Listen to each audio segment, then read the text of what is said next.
नमस्कार, हूनबिल टीवी देख रहे हैं आप। मैं हूं आपके साथ विशालगढ़। खबरों की शुरुआत करेंगे बड़ी खबर से। देहरादून से बड़ी खबर मिल रही है। स्वर्गीय उमेश अग्रवाल की जयंती पर कार्यक्रम। आज मातृ पितृ शक्ति दिवस आयोजन में सीएम धामी होंगे शामिल। जीएमएस रोड स्थित फार्म हाउस में होगा भव्य कार्यक्रम, ये बताया जा रहा है। तो बड़ी खबर आप तक पहुंचा रहे हैं, जहां पर आज इस कार्यक्रम का आयोजन होगा मातृ पितृ भक्ति दिवस का, और इसमें मुख्यमंत्री पुष्कर सिंह धामी भी इस दौरान शामिल होंगे। जीएमएस रोड स्थित फार्म हाउस में ये कार्यक्रम होगा और इस दौरान मुख्यमंत्री भी इसमें शिरकत करेंगे।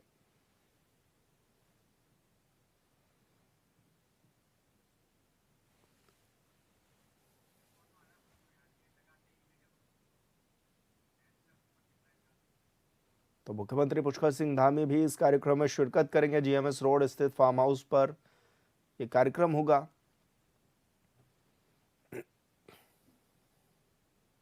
स्वर्गीय उमेश अग्रवाल की जयंती पर कार्यक्रम है आज।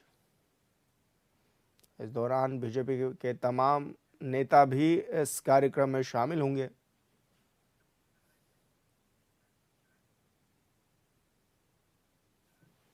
और जीएमएस रोड स्थित फार्म हाउस पर यह कार्यक्रम होगा।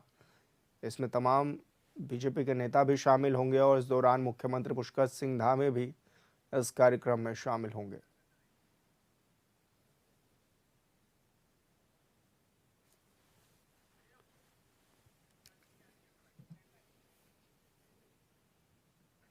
और खबरों में आगे बढ़ेंगे। त्रिपुरा छात्र मौत मामले में धामी सरकार सख्त है और अब तक 5 लोगों की गिरफ्तारी भी इसमें हो चुकी है। वहीं सीएम धामी के निर्देश पर त्रिपुरा के छात्र एंजल चकमा के पिता तरुण प्रसाद चकमा को तत्काल आर्थिक सहायता भी स्वीकृत की गई है। इसके तहत पहली किश्त के रूप में 4,12,500 रुपए की आर्थिक सहायता भी जारी कर दी गई है। वहीं सीएम ने त्रिपुरा के छात्र एंजल चकमा के पिता तरुण चकमा प्रसाद से फोन पर बातचीत भी की और एंजल की हत्या पर दुख भी जताया है।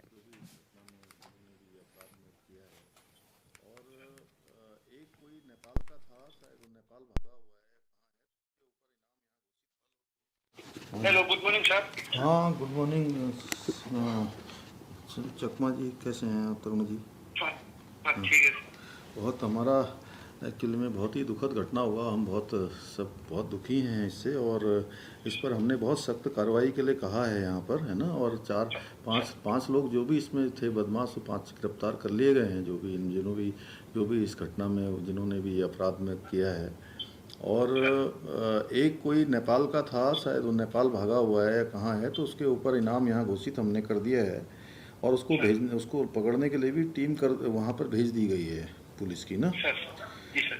लेकिन चलिए, अब ये तो सब हो ही जाएगा, लेकिन बहुत दुखद है और हम बहुत दुखी हैं। मतलब सच में बहुत कष्ट है हमको।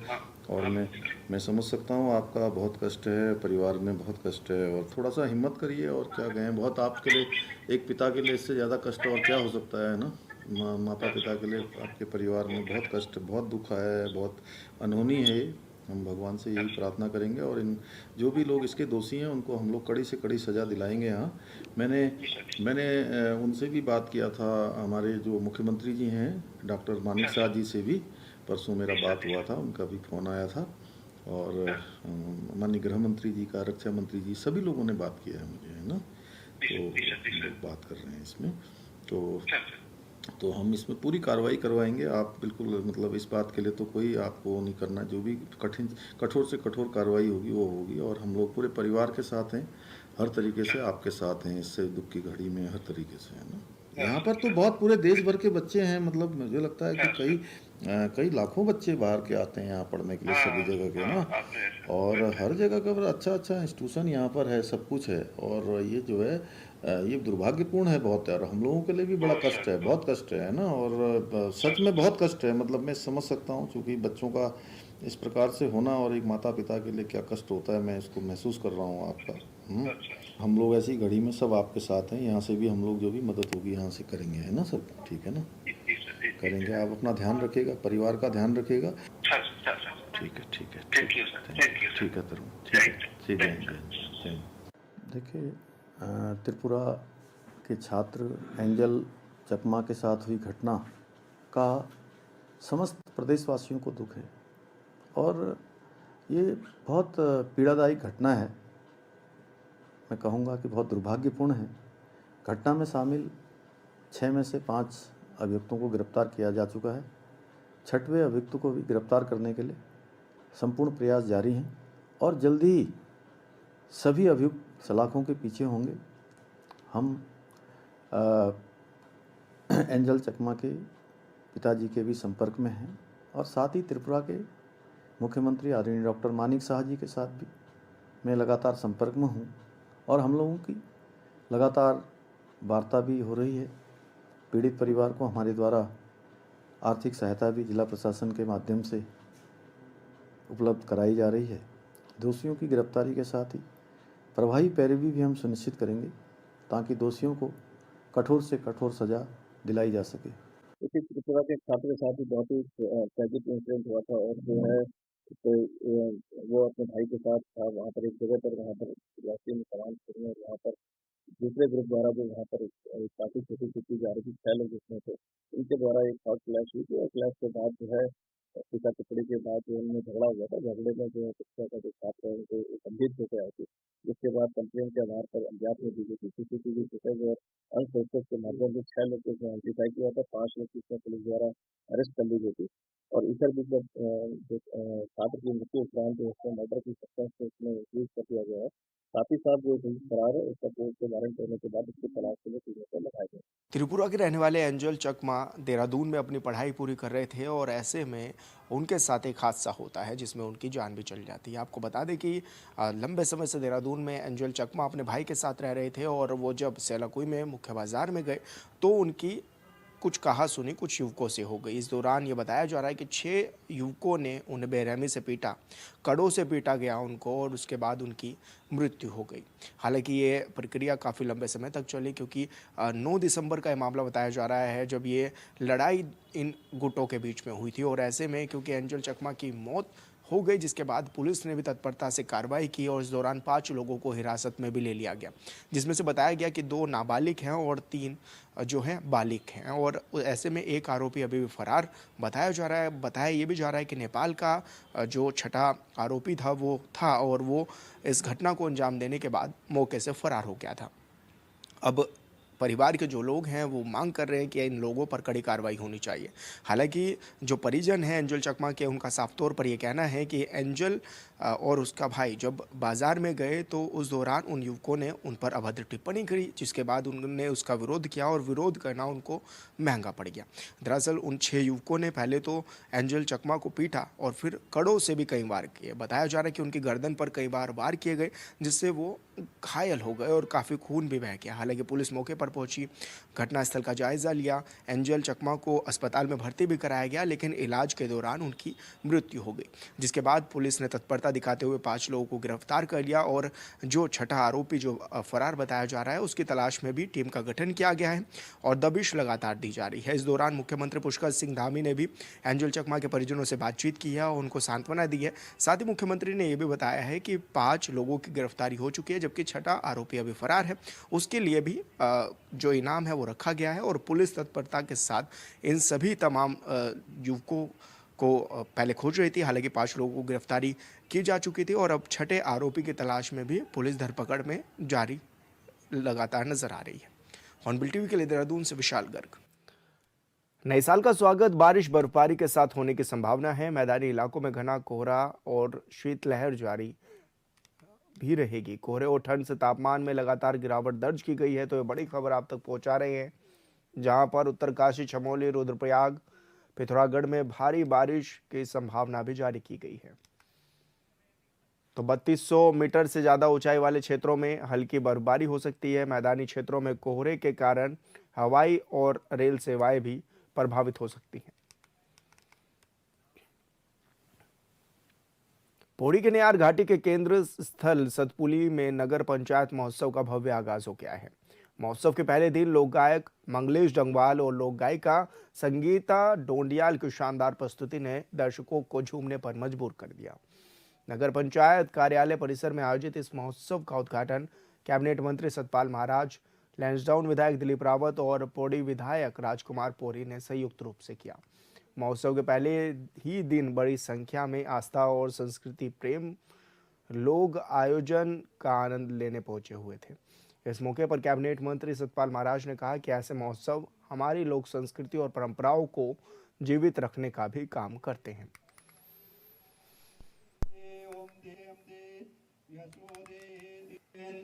नयार घाटी पंचायत महोत्सव जो है यहाँ हो रहा है और इसमें लगभग 500 करोड़ से अधिक के 500 करोड़ 63 लाख 93 हजार की योजनाओं का जो है कार्य इस समय चल रहा है। पूर्ण हो गई हैं, कुछ होने जा रही हैं। तो ये बहुत बड़ी सौगात जो है इस क्षेत्र को मिली है और बड़ी तेजी से इसका विकास हो रहा है और हम चाहते हैं कि धरातक विकास हो।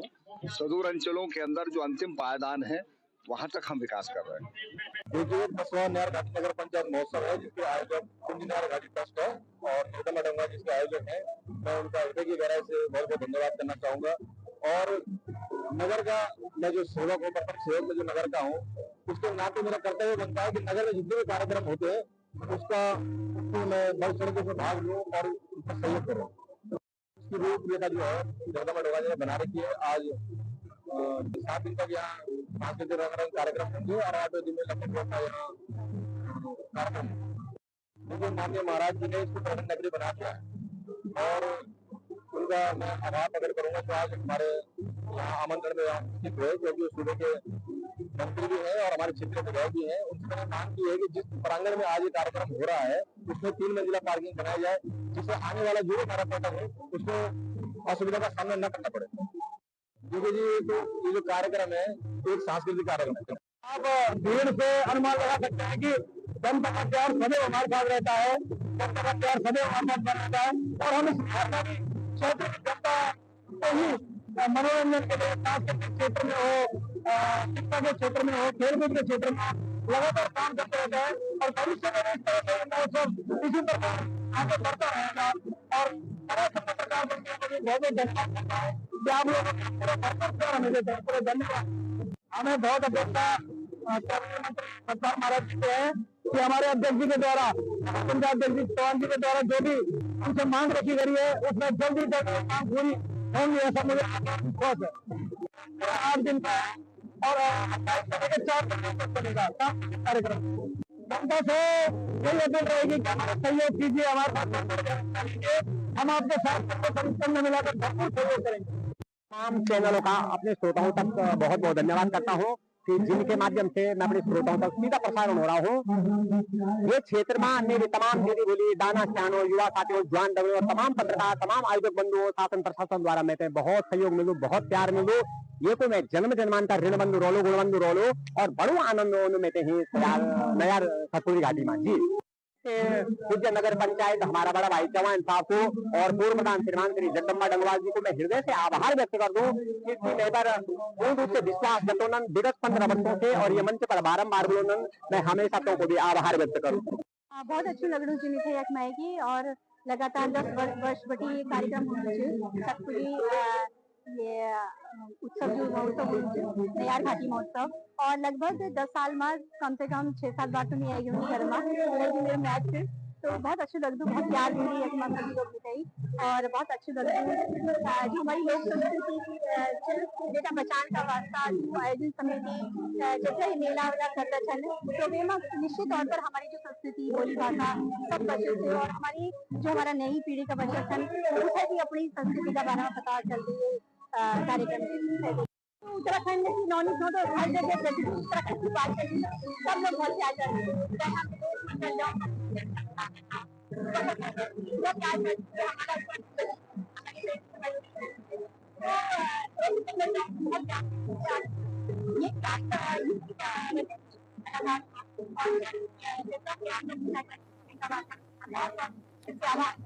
हरिद्वार जिले में घने कोहरे और शीतलहर के चलते मंगलवार को कक्षा 1 से 12 तक के सभी शिक्षण संस्थान बंद हुए हैं, जिसका आदेश जिलाधिकारी मयूर दीक्षित ने जारी भी किया था। दरअसल मौसम विभाग की चेतावनी के बाद सभी शासकीय अर्धशासकीय सहायता प्राप्त और निजी स्कूलों में अवकाश घोषित किया गया है। जिला प्रशासन ने साफ किया है कि फैसला विद्यार्थियों की सुरक्षा और स्वास्थ्य को ध्यान में रखकर लिया गया है।